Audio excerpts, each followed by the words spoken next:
I give the floor now to the representative of Pakistan. Thank you, Madam President. We would like to also join colleagues in thanking Director General Grossi and Under Secretary General Di Carlo for their briefings. Madam President, Pakistan strongly condemns unjustified and illegitimate aggression by Israel against the Islamic Republic of Iran. Pakistan stands in resolute solidarity with the brotherly people of Iran.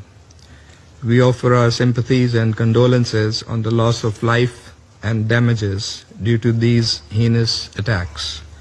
The Israeli military strikes violate the sovereignty and territorial integrity of Iran and clearly contravene the UN Charter and fundamental principles of international law.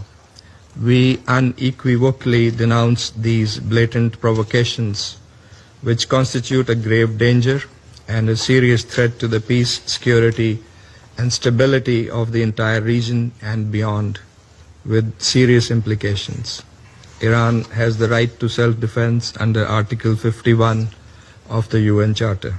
Madam President, these attacks follow a dangerous pattern of Israeli irresponsible conduct marked by ongoing military operations in Gaza and repeated cross-border strikes in Syria, Lebanon, and Yemen, demonstrating a consistent and deliberate disregard for international norms. Israel's actions in the Middle East reflect a continuing pattern of unilateral militarism in flagrant violation of Article 2.4 of the UN Charter and represent acts of aggression as defined under General Assembly Resolution 3314 of 1974. Israel's serial breaches of sovereignty normalize impunity, erode the authority of the United Nations, and gravely undermine the international order. Such blatant aggression and contempt for international law has already had devastating consequences. In Gaza, tens of thousands of civilians have been killed as a result of Israeli military onslaught, and a humanitarian catastrophe has unfolded under an illegal blockade that has in fact been there for over 15 years. In Syria, Yemen, and Lebanon, Israeli airstrikes have repeatedly targeted sovereign territory, undermining regional stability and exacerbating tensions.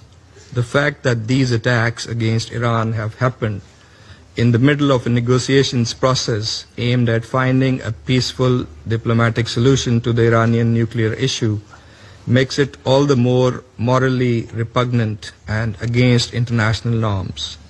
These actions risk eroding the trust and sanctity of the negotiations process, so crucial for the peaceful settlement of these issues. Madam President, Pakistan reaffirms its support for the resolution of the Iranian nuclear issue through peaceful means, diplomatic engagement, and sustained dialogue. The JCPOA was an outcome of painstaking and arduous yet constructive negotiations. It charted a roadmap to comprehensively address the concerns of the parties involved by clearly defining their relevant obligations and responsibilities. The illegal use of force against Iran and the ensuing situation are likely to frustrate the ongoing diplomatic efforts and could destabilize a region that is already under very severe stress. The ongoing diplomatic context to reach a negotiated deal and other endeavors to promote regional peace and security must not be allowed to be appended. It is highly regrettable that these attacks have happened when the IAEA was continuing its verification activities in Iran. Such actions threaten the IAEA's technical work, which should be supported and not disrupted. Israel has violated international law, IAEA statute, and several IAEA resolutions by attacking the IAEA safeguarded facilities. In addition to serious violation of international law, these attacks risk setting a dangerous negative precedent and pose a grave threat to safety of populations in the region and around the globe. Pakistan, as an immediate neighbor of Iran, is therefore seriously concerned. Security Council Resolution 487 strongly affirmed such attacks as a clear violation of the UN Charter, the norms of international conduct, and a serious threat to the entire IAEA safeguard regime. We call on all parties, Madam President, to fulfill their respective obligations and responsibilities and avoid escalation. Even in these testing times, diplomatic engagement and dialogue must be prioritized.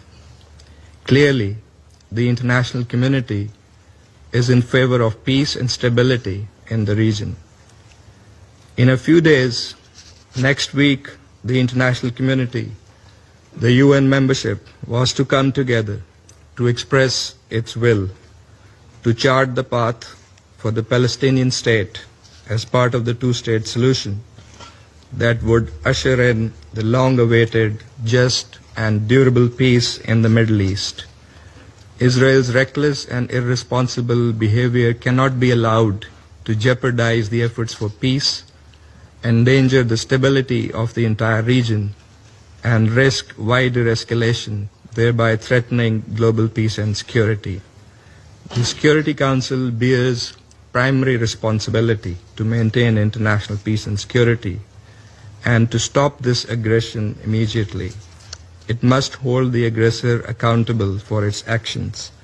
This Council must deny Israel the free hand and the impunity with which it continues to operate in defiance of international law and international opinion. It is also our collective responsibility to reject any notions by anyone, anywhere, that seek to distort, misuse, and abuse the right of self-defense in violation of international law and the UN Charter.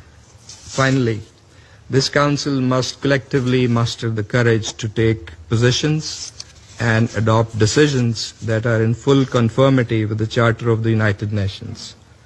In accordance with its responsibility, the Council should encourage, support, and prioritize dialogue and diplomacy to advance peaceful resolution of conflicts. That is the only viable path forward, as many around the table have also echoed in their comments. I thank you, Madam President. I thank the representative of Pakistan for his statement.